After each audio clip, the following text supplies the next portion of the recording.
Welcome friends to this 18th day of our workshop on Satyarth Prakash.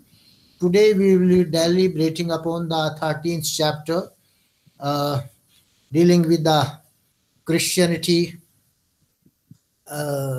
doctrines of Christianity. And our first speaker, Brahmachari Arun Kumar, he is not available to speak today. So the second speaker, Pandita Indrani Ram Prasad, basically from Trinidad, but she is now living in US. She will be speaking, and I would like to invite Ashwini Rajpal, Director, International Foundation for Vedic Science Canada, to introduce our learned speaker and invite her for talk. Namaste to our learned scholars and esteemed audience. I am honored and privileged to introduce Pandita Dr. Indrani Ramprasad, whom I've known since 1996 when we attended the first WAVES conference in Atlanta, Georgia. Dr. Indrani was born in Trinidad, West Indies. She is a fourth generation descendant of Indian ancestors. She is Trinidad and Tobago's first female Hindu priest, trained in the Arya Samaj tradition. In 2003, she was awarded the gold medal from the government of Trinidad and Tobago for her activism in women's development. She has worked in education and journalism and continues to publish her writings on Dharma in journals and encyclopedia. Vani Prakashan recently published her book, Ram Leela in North India and in Mauritius. Pandita Indrani is currently a fellow of the Hindu University of America. Got her BA honors degree, first class, from Benares Hindu University, and her master's and PhD in communication and journalism from the University of Pune, India. I now hand you over to Dr. Indrani Ramprasad. Namaste all. I want to say, first of all, we could not have had a better person to introduce me. Thank you very much, Ashwini ji. We go back a long time. And I want to compliment Professor Ravi Prakash Arya for this wonderful program. Only this week, I was lamenting, let me just take out this call. Only this week, I was lamenting the lack of community in COVID-19 times, the lack of community, family even. Very few people, we are also isolated now. We are locked down in our homes. And then you realize who is really calling you? Who is really in touch? How are you? Do you need something? You're an elderly person. Can I do something for you? And we are seeing the failings, at least I speak for Trinidad and Tobago. We are seeing the weaknesses in our, the Sabha. So this is a wonderful opportunity for us to feel with the heart across the world as a Samaj, as a family, that we can talk to each other. Maybe you can't send me a package of food in COVID-19 times, but we can share words of inspiration. There is so much that we can do. And Professor Arya, I thank you so much for this wonderful opportunity. My presentation is going to be a little different because I think we all know the text. We all know so much about what has been written on Christianity and Islam in particular, I'm going to take a different angle, a post-colonial angle. So my presentation looks at European ideas via Christianity in India. And I commend the Purva Paksha done by Maharishi Dayananda Saraswati in the Abrahamic religions, which was never before undertaken as far as I know. I mean, the others, within the tradition, we have had the others doing the Purva Paksha of Buddhism and the different traditions within. But never before was it done with the Abrahamic traditions. I stand to be corrected. So chapters 13 and 14 are revolutionary in that regard. And I always wondered, you know, why is it we have not been flooding our communities with little newsletters of this information? This information is the answer back to the Christian conversionists that are in our midst. How do you answer them back?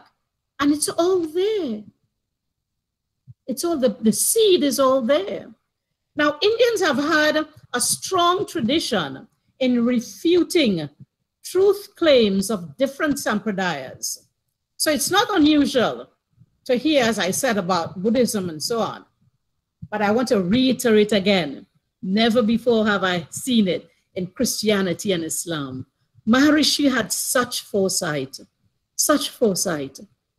And what brilliant mind to be able to put that together. In what times? It was the times of the colonial power, colonial rule. So the British were ruling, and they were ruling with Christianity. The Christian missionaries and foreign governments and invaders had studied the residents of Bharat Varsh in detail. They knew us better than we know ourselves. Their converts, especially in places like Bengal. Remember Bengal, Calcutta? Bengal was then the seat of government. So the converts in those places helped the Christian missionaries to understand the different worldviews of the people in India. Who we were, what were our beliefs. It was our own Indians who converted and helped them to understand that. And I will be pointing you to one of those characters. In chapter 13, Maharishi addresses the Abrahamic view of creation and demolishes it. Today, we need to build on what Maharishi has given, and we need to use the modern scientific advances like in quantum theory and reality, and repackage this answer back. Because the quantum theory and reality, it aligns with our ancient Vedic wisdom. We need our scholars to say this now to the world. Say to us, you know, we need really to repackage. Maharishi did his job of packaging at that time. We need to repackage. And as I say repackaging, I always lament Arya Samaj has such a wonderful base of knowledge. But, you know, because I come from communication, I lament that we do not package it nicely for the young people. You look at the Quran and the Bible and so on, how nicely written and published they are. They look very pretty. We need to get to that stage. The young people, think of young people, not us all geriatrics. All around you look at Arisabad, we have so many geriatrics sitting here, including me. Let's look at the young people. What's going to be attractive to them? So Maharishi has given rich references from various books in the Bible in chapter 13. Wonderful references that asks the inquiring mind.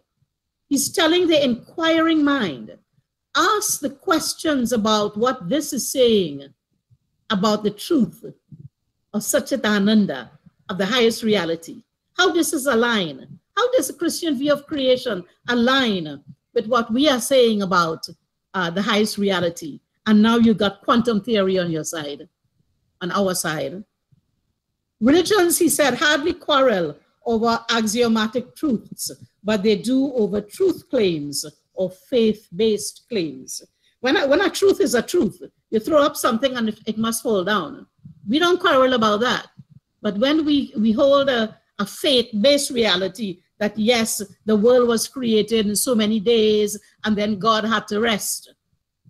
So those claims are arguable, and that's where we differ.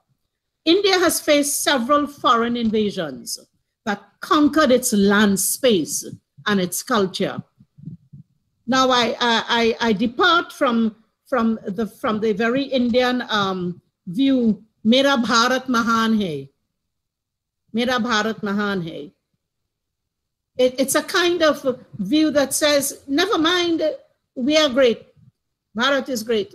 And so we are not motivated to get up and act, get up and act, and not just, oh, we will always exist. Oh, Sanatan Dharma, such a Sanatan Vedic Dharma will always exist.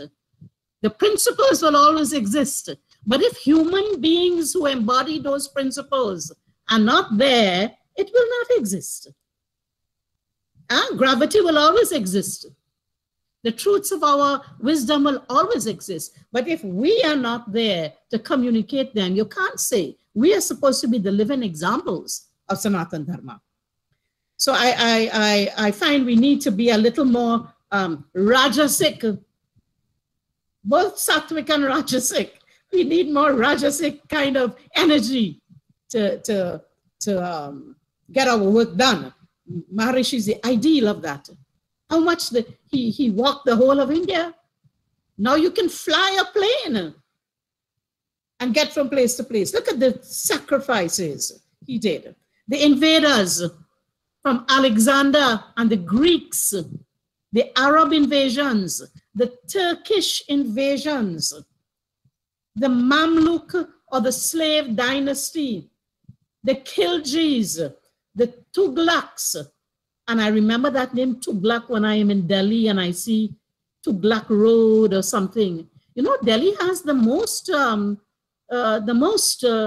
tangible heritage of invaders. We celebrate the invaders in Delhi, the city of Delhi, more than any other part of the world. The Sayyid and Lodi dynasties, invaders in India. You hear about Lodi Gardens? The Bahamanis, I hope I'm pronouncing it right, the Mughals, the Portuguese, the British East India Company. And that is the one that affected us right now, in terms of the new colonialism. You had the colonialism way back from when the Muslims came, but I'm talking here of the British East India Company and what they have done to us. In India and Europe of the 18th and 19th century, there was the rise of Indology. You hear Indologists, you hear Indology, the study of Indian languages and religions. And we feel good. We say, oh my God, look at those white people studying us. They think we are so great. And we feel, these white people are great. And that our religion must be great. Our dharma must be great. The Englishman William Jones, who lived between 1746 to 1794, is credited with starting the study called Indology when he founded the Asiatic Society of Bengal in 1784. Look at where it began. The study of India, its languages and cultures, that study would be used to come back now and degrade Sanatan Dharma. Now, this gentleman was a philologist, an Indologist, who spoke of Indo-European connections and a puny judge on the Supreme Court at Fort William in Bengal. And he was a scholar of ancient India. And I particularly find it, we must commend these folks for the way they went about documenting what they saw. You know, I always tell people, if you didn't write about it, if you didn't document it, it didn't happen. It didn't happen. 100 years from now, you talk about, oh, Hindus are being massacred here and here. It didn't happen if you didn't write about it. And these guys did, they spent their whole lives writing and studying. And he even coined that word Indo-European. He detected a relationship between Sanskrit and European languages. He was a linguist, as I said, and an employee of the British East India Company. His function at that company was to interpret Indian law, religion, and culture for the employer. I ask you, at least in the Caribbean, in the indentured Indian diaspora, who follows Manu? Do we live by Manu's laws today? And what these guys were doing was looking for laws to describe the Hindus for the British, because the British had the laws by the Bible, and this one had it by the Quran and so on. So they wanted to find what laws we were living by. And so they picked up the Manusmriti. You know, I have to do a survey of us all and ask, in your personal life, does Manusmriti affect you? Maybe earlier it did, and there are some good things from it now, and I commend the Arya Samaj for having published that the Manusmriti according to the Arya Samaj without the additions, you know, the additions of the done, and that's useful. It's useful for us to learn as rules for conduct. Now, many Indologists like H.H. Wilson and Friedrich Max Muller were patronized by governments to do their research. So, you know, I want to do research. Dr. Prakash wants to do research. Who funds us? Who pays so that your bills at home are looked after? Your family is looked after. These British people did it for their people. The invaders did it for their people. Yeah, in the Mughal courts, they were paid to do these things. Who is paying us? We need to be sensible and logical today. You have scholars, support your scholars who are doing this work. You have activists, support them. But there was already an interest in Sanskrit from the Germans, and the Germans did us great damage. Great damage. From the German missionary Heinrich Roth, 1620 to 1668. He came to India as a scholar of Sanskrit. He became a scholar of Sanskrit in India. He came as a missionary. And they all realized that the ancient wisdom was in the Sanskrit, in the language. It was in the language. Every Indian, every Hindu should learn some basic Sanskrit as a signal of pride in your identity, if not to read the scriptures even. Let the scholars read that for us, because we can't interpret in detail, but you must have a basic little certificate course in Sanskrit. This is my identity. And I always say, India has cheated me. Banaras Hindu University cheated me. When I went to India as a 19-year-old, looking for Dharma, looking to learn. And that time, that university had the best name. I never learned anything on Sanatan Dharma there. Nothing. And they didn't force me to learn Sanskrit. But if you go to Germany today, before you get into a university, you must know Sanskrit and you must know German. They won't allow you into the university without a proficiency in German. Look at this knowledge of India. Everybody coming to study there should learn Sanskrit and any other Indian language they want. That you should be fighting for. So in the 19th century, German universities started focusing on translating ancient Indian texts. Why? They translated texts like Veda, Gita, and Mahabharata. You see, at that time, Germany was a conglomeration of different states. It wasn't a nation yet. They were looking to become a nation, and they wanted a narrative. Where did they come from?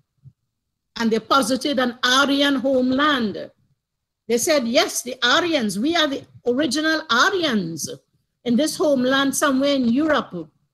And the Aryans went down to India, and India still has remnants of the Aryan wisdom. So let's take their ancient scriptures and see if we can get that Aryan wisdom. And so they created great damage when they came with the Aryan versus Hindu thing, and they made the Aryan Dravidian divide.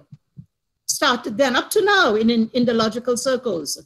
And we in India, Hindus, Vedic, Aryan, whatever you call yourself, we are the keepers and the transmitters of this ancient Vedic wisdom. What are we doing? What are the universities doing? We are ashamed. Hello. In India, you can't call yourself a Hindu very freely. I can do that in Trinidad. I can do that in the Caribbean and in other parts of the world. In India, you still feel afraid to say Hindu. And I don't want anybody telling me that. That's direct experience. You know, when I would say Hindu, they would immediately put me as, oh, you're one of those traditionalists. You know, it was the divide that the European also gave. Traditionalist versus progressive. Anytime you hear that word progressive, be aware. Traditionalist versus progressive. Now, the German Indologist Max Muller made the most lasting impression on the Indian mind. India worships Max Muller. India has cultural institutes. You know, the Mahatma Gandhi Institute for Cultural Cooperation in many parts of the world. It's named after Mahatma Gandhi. Well, Germany has similar cultural institutes in different parts of the world. And it's only in India and in Pakistan that they have it named after somebody.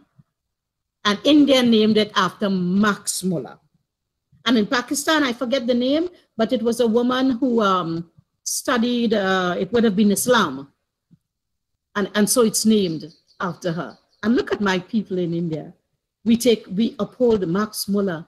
You know, Max Muller, when he was applying for the Bowdoin Chair of Professorship in England, he told them, he said, see, my translations that I did of Veda and other things, the works, the publications that I did, not translated, the publications that I did, that should tell you, it is giving you, the Christian missionary, the firepower, the understanding with which to demolish the Hindus. And that ancient Vedic wisdom, my friends, this is Max Muller. Right? And so we felt that this white man, first a German, but he lived most of his life in England, where he got a chair. Universities give chairs to their missionaries to do their work. Yeah? What are we doing? I go to Banaras Hindu University, I am faced with Marxists sitting in all the chairs and couldn't learn anything about my ancient wisdom. I cry every day as I get older and older and say to India, what did you do to me? I came to you as a 19-year-old to one of the most, Banaras Hindu University. Max Muller, as I said, but you know the great thing? Max Muller never visited India. Never visited India. And he wrote sitting in England, right? They wrote, and this is what the first Indologists did. They were actually sitting in India, and the reports that the British administrators were sending, they were using those reports to build stories about India and about the beliefs of the Indian people and their customs. And Max Muller was a hero for many in the newly independent Indian elite who were fighting for independence. He was a hero, but the Arya Samajas who were in that movement were staunch Vedic, who held to the Aryan identity, not of an Aryan coming outside, coming from Europe to India, but of an Aryan indigenous to India, Bharatvarsh. The Aryan, that is what Maharishi did. It was not, Maharishi, you know, did such wonderful work. He could see, the Rishi, I can't even say man. The word man doesn't apply to him. Rishi, that could see so far. And even persons like Jawaharlal Nehru would disavow the ancient civilization of India. Nehru disavowed. He says it is too traditional and backward. He said you got to give up the traditional. Remember, the traditional progressive debate was one in Europe. And when these white people came to India, they brought the same discussion. And these Indians in Bengal, then Bengal, all went for that ideology. The French ideology of equality, fraternity, and so on. Because that's what was happening in Europe at the time. Thomas Macaulay, as you all know, successfully converted generations of Indians who were brown in color, but British in worldview. Only their color was brown, but they thought their worldview was British. Worldview meaning, how did you see your relationship between you, Atman, Paramatman, and Prakriti? How did we relate to this? And that worldview was changed through the education system. I want to go here to a young guy that I had studied. So Macaulay, we all know, a young guy called, he was Krishna Mohan Banerjee, 1813 to 1885 in Bengal. He was an upper caste Kulin Brahmin, the prototype of the elite upper class educated in colonial Calcutta.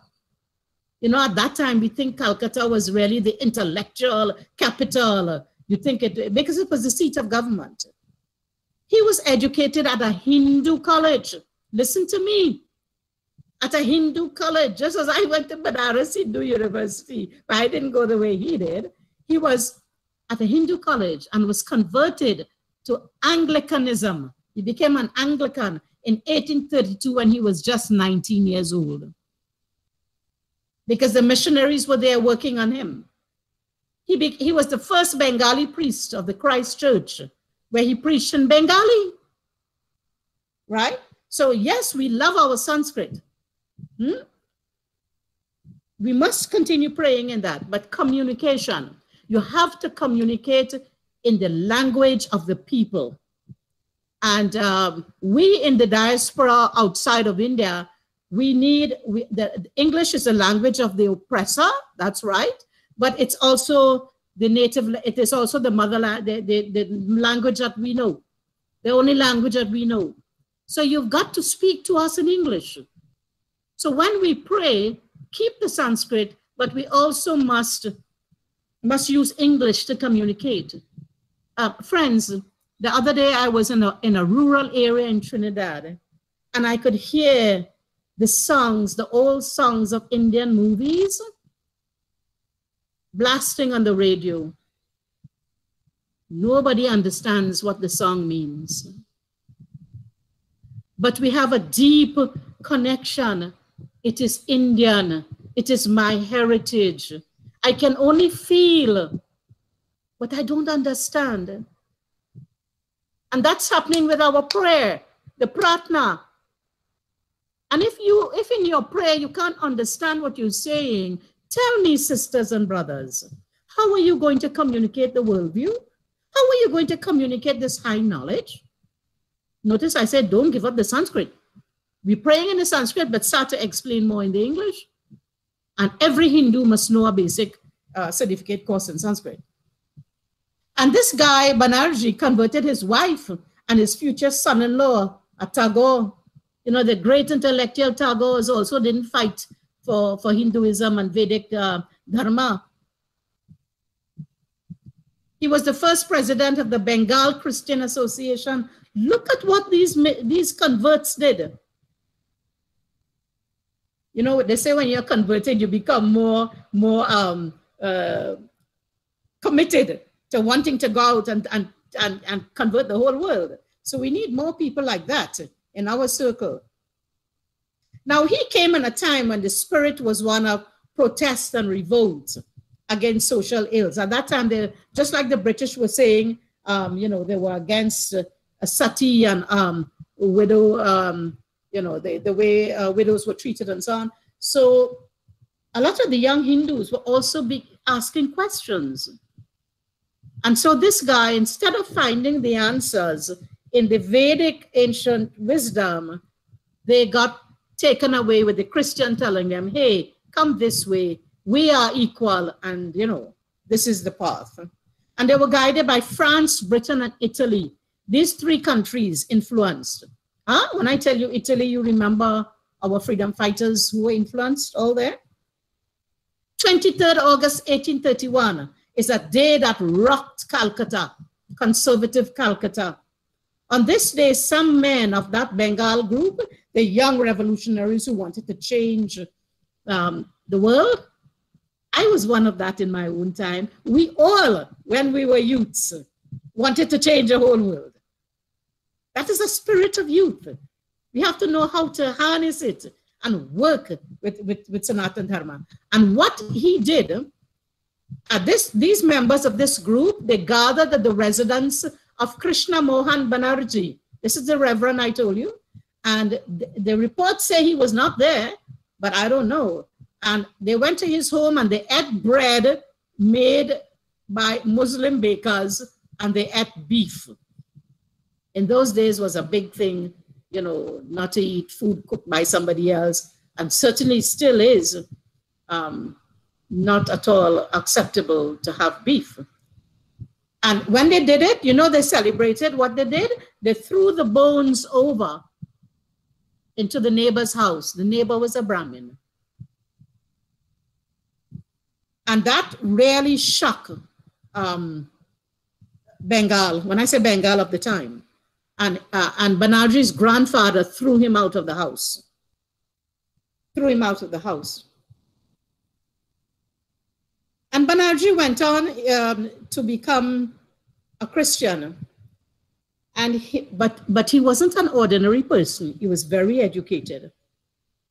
We need to get our scholars and our educated people on board. This man was very educated. He could stand on his own.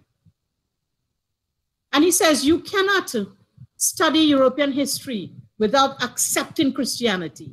Anytime you study European history, you are de facto accepting Christianity. Because the Christians see history as unfolding the Bible.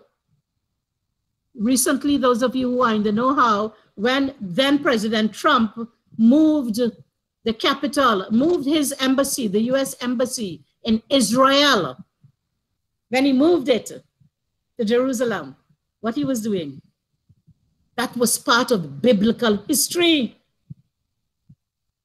They were unfolded, the Bible, according to them, that this will be unfolded this way. And they see history like that. And this gentleman, and the second coming of Christ, that was all they say, prophesied. In his earlier writings, you know what this learned Brahmin Banerjee did? His earlier writings as a Christian missionary, this is what he did. He sought to expose the errors and weaknesses of Hindu philosophy and doctrine and compare them now with Christian claims. Our Maharishi did that in the other direction, showing us the weaknesses in Christianity. And Banerjee said, he refuted the arguments that Veda had divine authority. He said Ved has no divine authority. And he argued that the fundamental principles of Hindu philosophy was the same as Buddhism. He says they're atheistic and they're like Buddhists. In his later writings, he tried to link, he wrote, Aryan witness to Christ, Aryan witness to Christ. And he tried to link Hinduism with Christianity. Dr. Prakash, just give me a little note when you want to stop for 2 minutes and I wrap up. No problem, no problem. Yeah. So he clearly stated that Hinduism was the religion of the Vedas, and it later on he changed his mind and he said, Hinduism, it is a religion of the Vedas and it is theistic. They believe in a God. Before he said no, they didn't believe in any principle, that we could say God.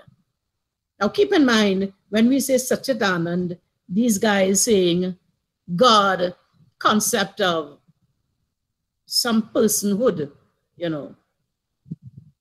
And he uses the concept of sacrifice in Ved, of yajna, the concept of yajna, and he says the Bible fulfills the yajna of the Ved. He said Ved, yes. You remember now he's trying to show Ved is good. Yeah, it's good, but only up to a point. It's not going to give you the fulfillment to reach God. Satchitananda. I don't like to use that word God. We Aryans must stop using the word God. Paramatman, Satchitananda, and so on. So he tried to say that Ved is up to a point accepted, but to reach the full thing, you have to come to Christianity. Christ will fulfill it. And his is called the fulfillment theory. He advanced that in Christianity, the fulfillment theory.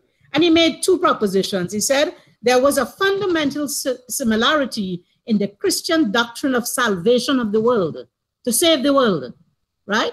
He said there's a similarity with saving the world and the primitive Hindu view of destruction of sin, pap, how to destroy how to get rid of pap, and the role of yajna in redeeming the papi, the process of yajna, where Prajapati, the Lord and Savior of creation, sacrificed himself as Lord and Savior. So he said Prajapati, if you go back, remember our theory of creation and the whole Prajapati creation theory, and he talks about just the way Prajapati created through the yajna, offering this in the winter and the summer and so on. He says the same thing is in Christianity. The same saving you and the world is in Christianity. He says Prajapati is the first Purusha as Vishwakarma. And this coincides with the meaning of the name and offices of the historical reality, Jesus Christ. He says Jesus Christ was a man who lived. Historically, is real. And he said this meaning it coincides with him. And that no other person than Jesus of Nazareth has ever appeared in the world claiming to be that self-sacrificing Prajapati, right? So just because they say Jesus Christ sacrificed on the cross, they said, Prajapati, this guy is saying Prajapati sacrifice. See, nobody has come in history to say he will sacrifice except this now, Jesus Christ. So he's continuing the Vedic thing. So you can't get fulfillment in the Ved and that tradition. You have to come here to the continuity in history through Jesus Christ. And he says a true Hindu is a true Christian. And I quote, you can scarcely hold the one without being led to the other. Much less can you hold the one while resisting the claims of the other. So he's talking to Hindu youths at the university there in Calcutta. And he's saying, you can scarcely, a true Hindu is a true Christian. So by that, I imagine he's saying he still remained a true Hindu. And he appealed to his Hindu friends. This is his argument, and I quote, "Do not think what I have said is my voice only. It is the voice of your primitive ancestors, calling upon you in the words of their Vedas. If it were possible for those hoary rishis to reappear in the world, they themselves would exhort you, nay, beseech you, implore you, perhaps also constrain you not to neglect so great a salvation, not to waver in your duty to acknowledge and embrace the true Prajapati. The appeal I am pressing is an appeal from those in whose history, in whose traditions, in whose language you take such just pride. Embracing Christ, you will find in him a strength and comfort which your ancient rishis would have regarded as a most valuable treasure had they lived in these days. You will find in him everything worthy of your lineage, worthy of your antiquity, worthy of your tradition, and at the same time, just to your children and to your successors in life." Look how we turned the whole argument around. And innocent Hindus listening to a dynamic speaker is likely to go that way if we are not speaking to them in our language and in the language that they understand. Now, the pursuit of knowledge in India has been demonized with colonialism. The pursuit of our ancient knowledge has been demonized when they demonized the Brahmin. The demonization of the Brahmin was meant to cut off the Hindu head.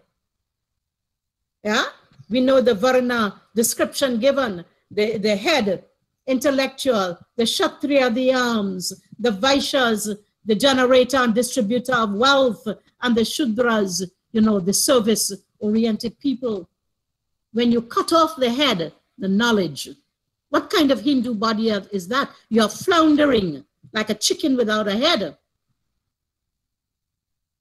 And I imagine that's where collectively we may say many of us are, as a Hindu body, Vedic body. You cut off the head, and caste is used to consistently beat up on Hindus in India and the rest of the world. Now I know we are also against caste by hereditary. We are not by birth, but we understand the kula and the jati and the varna. It's not a flat world. You have 5 children and each one of them different because they come with different varna. They're different. And caste is being revived around the world now to beat up on Hindus, to make our children feel ashamed. And we are fighting this around the world. I'm sorry, you know, I implore my Vedic, my Arya Samajis sisters and brothers to think anew this battle of caste and anew the battle of the Brahmin and understand what behind that was happening. You know, recently I'm sorry if you missed that wonderful webinar yesterday that was done by a gentleman from UK with the Global Hindu Heritage Foundation. And I want you all to work with him. He was so beautiful when he says we have to remove caste from India. We have to remove caste from India, but not our jati, not our kul. We know that. Not our varna. Remove caste and remove all those reservations that go with caste. Dr. Arya ji, kya ho jayega Bharat ki andar mein? What will then happen to all these people who are getting caste certificates to get privileged jobs? Remove caste. And it is a European construct. Caste, the very word, European, Portuguese. caste was, and this gentleman showed exactly when caste started in India, when the word started to be used. And it is a European construct that Hindus need to study in detail. We need to compare what is caste versus what is varna, jati, kula. Right? And this is what Pavan Verma says in Being Indian. Most of you in India would know Pavan Verma. I'm just recently studying his text at the Hindu University of America in post-colonial studies. He was a very famous ambassador. He went all over the world as ambassador of India, and he's a politician. And I enjoy reading his text. I don't agree with most of what he said, but I quote for you. He says, I quote, "It may seem paradoxical for a country with the largest number of illiterates in the world, but education has always been important to the Indian elite, and in particular to the Brahmins, as a means of perpetuating their supremacy." End of quote. Look at what Indians in India are saying about Brahmins studying. The ancient thing is that is what the Brahmin is supposed to do. And he's supposed to have been humble and so on, but things, a lot of things are changing. But here you're saying the Brahmin studied in order to assert his supremacy. I mean, if we didn't have people like Dr. Prakash and also many others who are Brahmins studying at the university, protecting the knowledge and passing it on, what would happen to your Hindu body? You will have no head. And this is what Jawaharlal Nehru says. I quote, "India must break with much of her past and not allow it to dominate the present. Our lives are encumbered with the dead wood of this past. All that is dead and has served its purpose has to go. We have to get out of the traditional way of thought and living, which for all the good they may have done in the past age, have ceased to have significance today." End of quote. So he's saying, he is again perpetuating that European trope, tradition versus progressive. Yes, we want to be ahead. I'm not saying no, but progressive is a Marxist, leftist ideology, right? And understand what that means when you say progressive. And understand what they mean when they say traditional. It means we are caste bound and we are, stuck to rituals we don't understand and so on. Now, we have always had change in our history. We have given up some things and we have taken some things, but it's not violent. When you do epistemic violence, sisters and brothers, when you uproot the tree from the head of the fellow who in Hindu, you're trying to change them, right? But when you uproot the tree without putting back a beautiful root to grow, what are you doing? I remember once in New York, a Hindu from Guyana said to me, we were all working as Hindus, and when he learned I was an Arya Samajist priest, he said to me, "What? Arya Samaj?" He said, "You guys have come into the Hindu world to uproot the weeds, but you ended up uprooting the flowers as well." That was very instructive. It means we cause pain. We cause some pain to many people.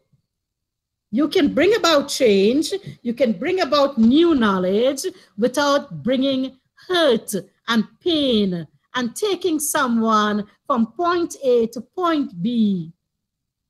Not point A to point Z. Bam, that's violent. And that's why some people get so frustrated, they go away. So we have to make people understand why rituals were once important, why you're doing this, and how you may always keep the unmanifested Brahman in focus. I never demolish other people's beliefs, I say, take this, come along with me, keep in mind, the unmanifested. I ask you to think of this. Don't bring violence in the thing. So the English education that we all rush to, look at the vision of Maharishi, the DAV educational system. My goodness. Look at that Rishi who saw ahead. Yes, we must use the English medium because that was what is controlling at the time in the politics and the society. Vedic, but keep the Vedic root. Keep both. We should have had both. But unfortunately, I tell you, in the Caribbean, in Trinidad, we have Vedic schools. We do try to teach the religion, the dharma. I don't like the word religion either. We try to teach dharma, but you go by the national syllabus, you have very little time. You know, we are under constraints. But look at this young Dayanand, who could have made the call for Swarajya. I'm told he was the first to make that call. Yeah? And I'm told he was the first to make the call for Hindi, being a national language of integration, even though he loved Sanskrit. But he saw the wisdom. Learn Hindi so that we can all be integrated and together and have an identity, a unity. So don't beat up on fellow Hindus who are different, who speak a different language, who may worship different. Work with them together. We show them Sagun Brahman, Nirgun Brahman. We got to find new ways. The term Arya was popularized by Maharishi. I mean, before the Germans were even saying Arya, Arya Putra was mentioned, Sri Ram, Arya Putra, before they could even speak of that. Maharishi speaks of, you know, our whole Aryavarta. Okay, so I'm going to end now here. I think, Raviji, I thought I would not have been sufficiently prepared. So I want to end here now with saying, Maharishi Dayananda Saraswati was indeed a visionary with his feet on the ground, and he was a brilliant strategist. That word, keep that word in mind, strategist.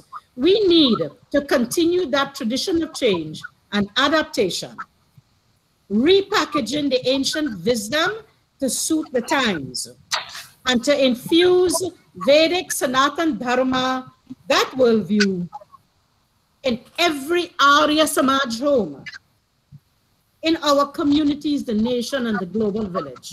My friends, can we ask the average Vedic home, what do you believe in? What is your relationship with Paramatman? Why do you want to go there? How do you get there? What in your home reflects this environment? What in your home? The music you are listening to, the foods you are eating. What is this reflecting? This vision that you are seeking? Put the vision and work backwards. Put that vision, that moksha, where are we going? So this calls for a strategic plan arrived at by scholars and practitioners working together. There will always be those who will focus on the textual tradition. Arya Samaj, Gurukuls, yes, we have great scholars. You guys understand the scriptures really well, right? But not everybody has to be there. Yeah? We need scholars. Not everybody has to be there. Arya Samaj, Gurukuls, we have produced brilliant scholars in this regard. For strengthening and disseminating Vedic Satya Sanatana Dharma, we need a plan arrived at by experts in areas like planning, policy making, communication, and what I will call applied Dharma. Applied Dharma, where scholars of Shruti and Smriti will now interpret that high knowledge and bring it down to the masses to tell us how to live. Guidelines for living. Guidelines for living, Apad Dharma. In this time and age, go back to the Veda and Shastras. You who are studying in the university, tell us that. We, the Pracharaks, will go out in the world and do it. We need Ved Pracharaks, Bhaiya. Ved Pracharaks, not Pandit and big names and scholars. The Pracharak who will have a basic knowledge for guidelines for living, and send him out like a one-man missionary who's going out there. Send him to Guyana, Trinidad, Suriname, different parts of India, where he will work in that area as one man. He don't need to read all the Vedas and all the Shastras. Ravi Prakash Arya would have done that from the university and given us the kind of knowledge to go out. And when I say Ravi Prakash Arya, I mean symbol of the scholars. And to end, I want to give this task to be headed by the visionary Dr. Ravi Prakash Arya. I have seen him on the field for ages in New York. We have been together for many, many conferences and for many years. So I want this task to be headed by this visionary along with serious scholars. And as I said, these other people and strategists, not only feeling from the heart. We want to fight and we don't know how to fight. You must have sense. When you're going to war, you must know the enemy better than you know yourself. We have to be strategic. It would be most appropriate for the universities to aggressively do post-colonial studies in India's ancient Vedic wisdom. I want you, India is not doing that. You need to be studying what the colonial people did. And you go back to all the invaders. Go back to all the invaders. They were all colonizers. What they have done to our Vedic wisdom and how we can recoup, how we can get it back, regain our identity and our self-esteem. And I want to ask Dr. Arya, can we begin by getting a few PhD scholars to take up this study? Will we begin? I commit to assist. Because as a fellow at Hindu University of America, that's now my specialty, post-colonial studies. And we can get people to train. We need Indians. When I say Indians, a lot from India and their universities and the diaspora, the brilliant minds in the diaspora. We need us all to take up studies in this post-colonial thing and study. There's a course coming up at the Hindu University where they have a topic on Maharishi Dayananda Saraswati. And I quickly went and registered for that course because, you know, a lot of the colonials, they attack Maharishi. Post-colonial, they attack Maharishi. And I'm there to try to say, hello, it's not like that. You have to look at it this way. So we need to do that. So Dr. G, please, let's get some PhD scholars and study how did the changes in Europe change us in India? Why did we change? Why we wanted to be like them and think like them? And what were the Indian ideas that Europe took back to Britain and Germany and so on? You might be shocked to know that ideas went to America with these, some of the great scholars there, took back ideas. You know, Rajiv Malhotra has written, Dr. Aryaji, you would know Rajiv Malhotra has written wonderfully on some of these T.S. Eliot and these writers. Yeah? So I end there with that plea. Universities, okay, we have studied Ved for quite long. I don't know how much more we can get from commentaries. Let's apply it now. Take it and apply the knowledge, Ved and Shastras, to empower Pracharaks, ordinary Pracharaks. All of us are Pracharaks. Empower Pracharaks with a book and with some knowledge, how to go out and teach this great knowledge. So to that end, I want to tell you my little project in the Caribbean Examinations Council. They give religious education and children write the exam. They have to study all the religions in the Caribbean and they can choose one to specialize. Hinduism is a specialty they can choose. I am the content specialist for the examination in that area. So I am working towards a book because we don't have a book. When the Christians take up the Bible, they have a Bible, one book, and the Muslim have the Quran, and they're getting everything in there for their exam. And we have little, when we're talking of avatar and absolute and avatar, unmanifested and manifested, and so on. You know, we have to give them verses that they can quote from Veda and Shastra as well. Avatar would come from the Puranic tradition, but as far as possible, we can you know, have from the Veda verses that we can use. So I'm asking you all to join with me. I'll send you that outline of the project, whatever way you guys can fit in, to send a little paragraph or so, 2 paragraphs. Not much writing, is 10th grade, 10th level students. So not too hard. So thank you very much for listening, and thank you for this wonderful, bringing this Sabha alive in these times of COVID-19. Om Namaste. Thank you Indrani ji. हमने देखा कि इन्होंने कितनी, इनके मन में कितनी पीड़ा थी भारतीय संस्कृति और भारतीय सभ्यता के प्रति, और जो आज विश्व के अंदर हालात हैं।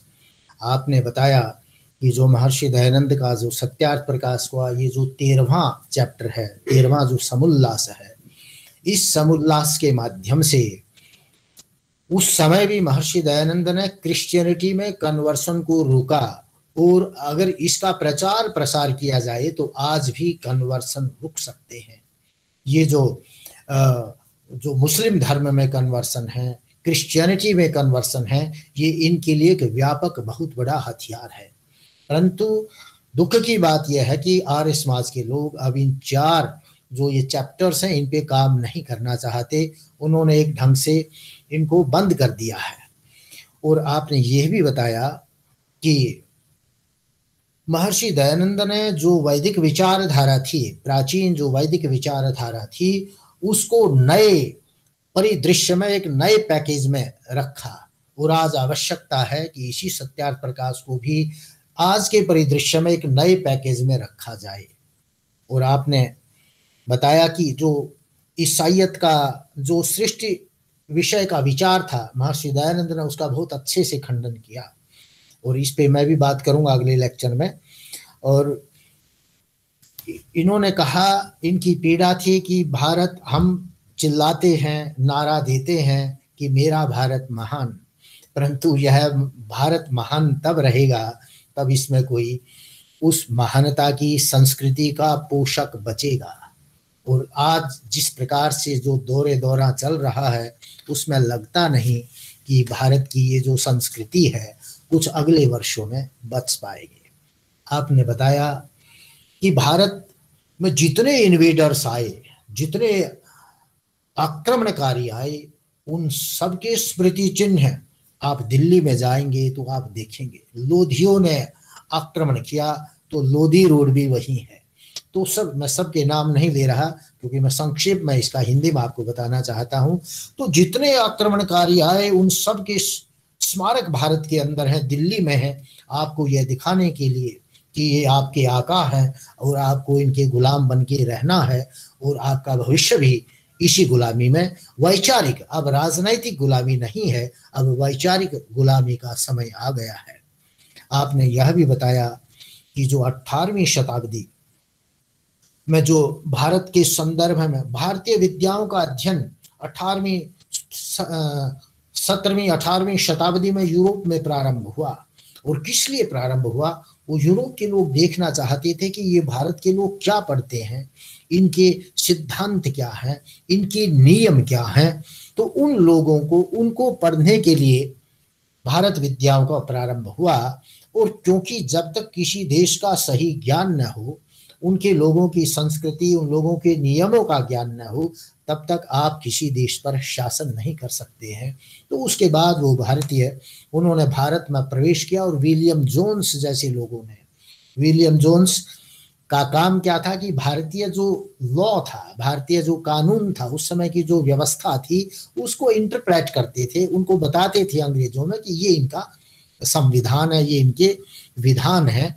और परंतु धीरे धीरे उसने भारतीय विद्याओं के उस पे भी अध्ययन प्रारंभ किया।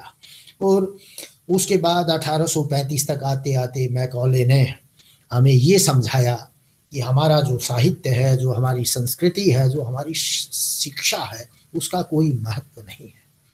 पूरे भारत का जो साहित्य है वो पूरा का पूरा साहित्य ऑक्सफोर्ड विश्वविद्यालय की जो एक शेल्फ है, उसका एक जो उस शेल्फ में एक जो शेल्फ है, उस पूरी अलमारी का जो एक शेल्फ है, उसमें रखी हुई पुस्तकों से भी ज्यादा महत्वपूर्ण नहीं है। तो धीरे धीरे हमें ये बताया जा रहा था कि हम कुछ जानते नहीं, हमारे साहित्य का कोई महत्व नहीं।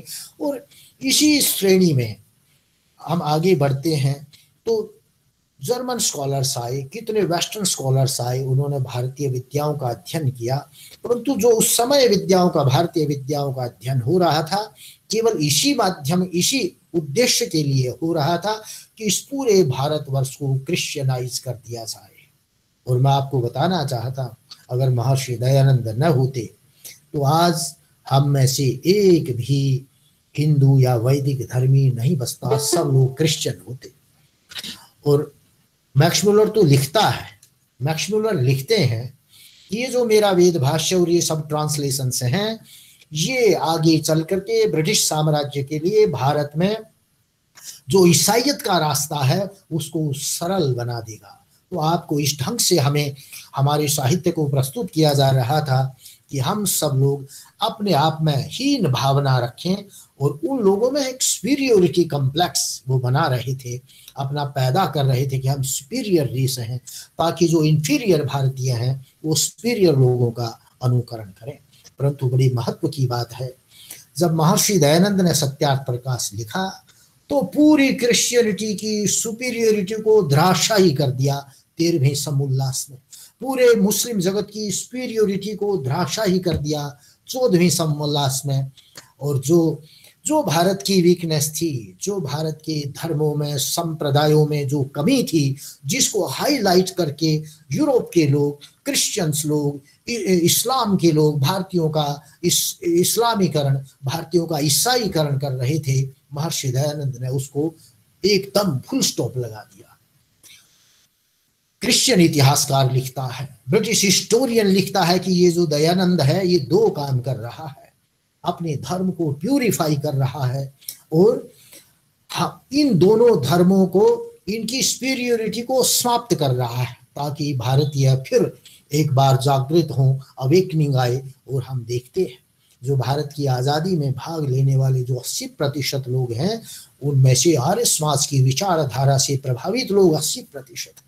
और इस प्रकार का एक सिस्टम उत्पन्न कर दिया, एक ऐसी व्यवस्था और एक माहौल, वातावरण उत्पन्न किया महर्षि दयानंद ने, कि जो उस समय लोग उत्पन्न हो रहे थे, जो महर्षि दयानंद का अनुकरण कर रहे थे, उनकी सत्यनिष्ठा को विदेशी भी स्वीकार करते थे। लाहौर में अनेक जजों ने अनेक निर्णयों में ये निर्णय दिया कि इसका विटनेस, इसका गवाह एक आर्य समाजी है और आर्य समाजी झूठ नहीं बोल सकता है।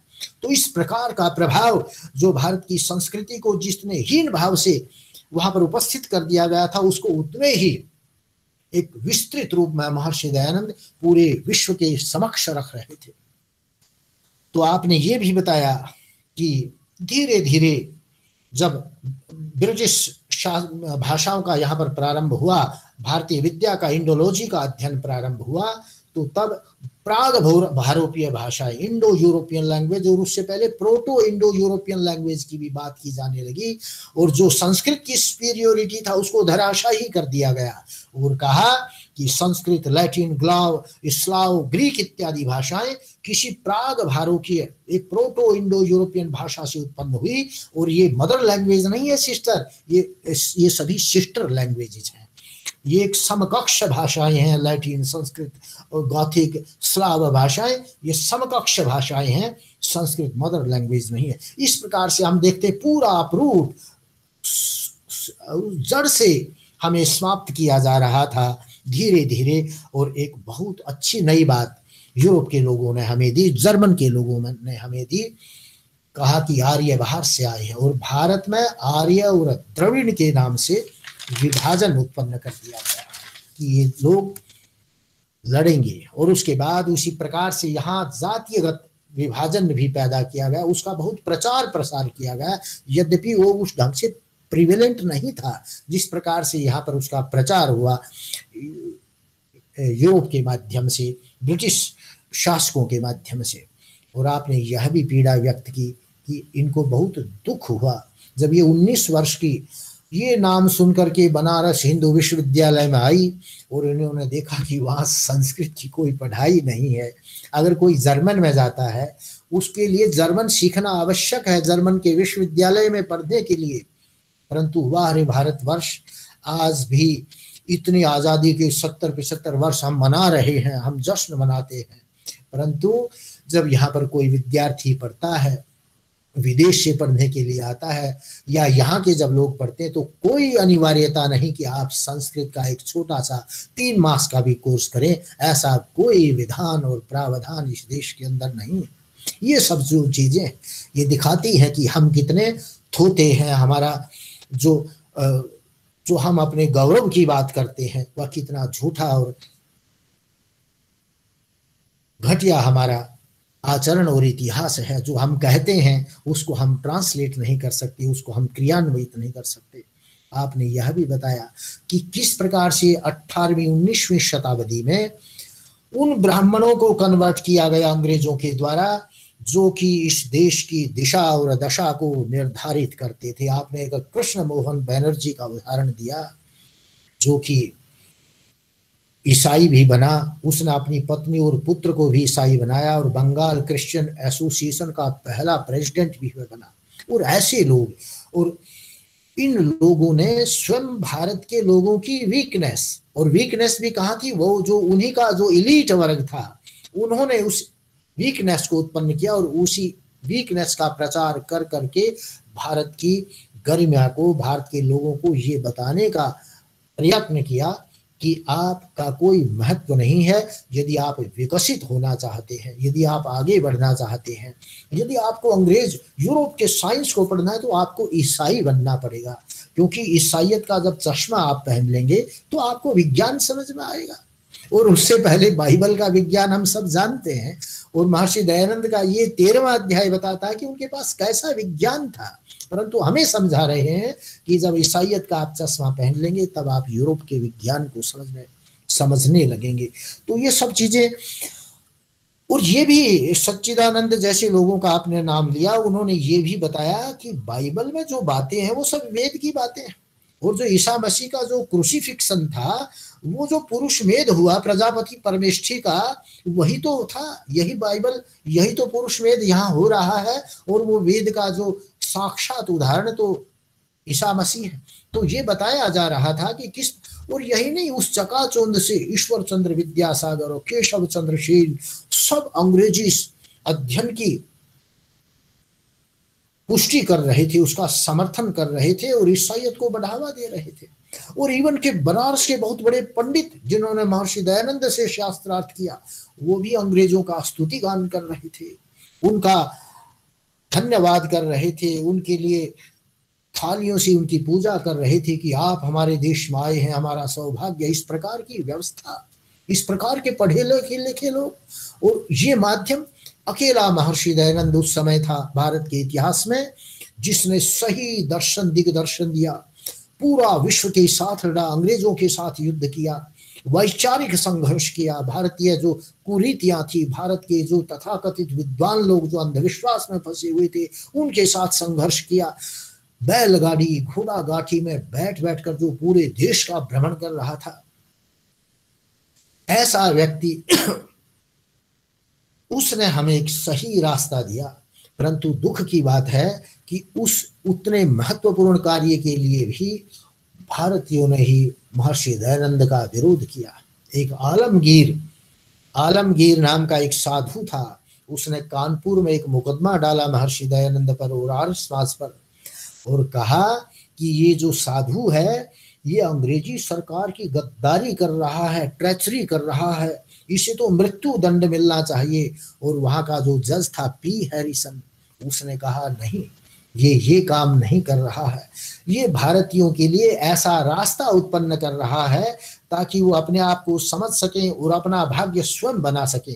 और उन्होंने महर्षि दयानंद को उस मुकदमे से मुक्त किया।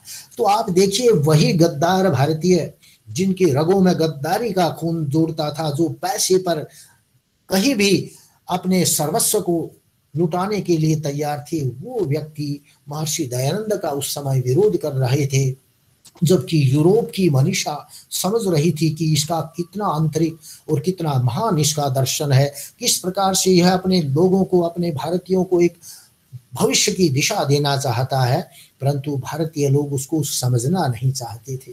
तो इस प्रकार से आपने वो बहुत बातें कही, मैं उनमें नहीं जाऊंगा। मैं इस वक्तृ का धन्यवाद करता हूं, और इन्होंने बहुत से प्रश्न उठाए हैं और कहा कि इस प्रकार से हम कार्य कर सकते हैं, हमें इस प्रकार के प्रोग्राम चलाने होंगे, तो अवश्य ही हम इनके साथ महर्षि दयानंद चेयर अवश्य ही इस प्रकार के कार्यों में जो दुनिया में लोग करना चाहेगा हम उनका साथ देंगे और उसमें मिल करके काम करना चाहेंगे। इन्हीं शब्दों के साथ मैं पंडिता इंद्राणी राम प्रसाद का अत्यंत आभार व्यक्त करता हूँ कि आपने हमारे इस कार्यक्रम में भाग लिया और अपने जो हृदय की पीड़ा थी उसको अपने माध्यम से आपने अपने तरीके से ही व्यक्त किया। धन्यवाद।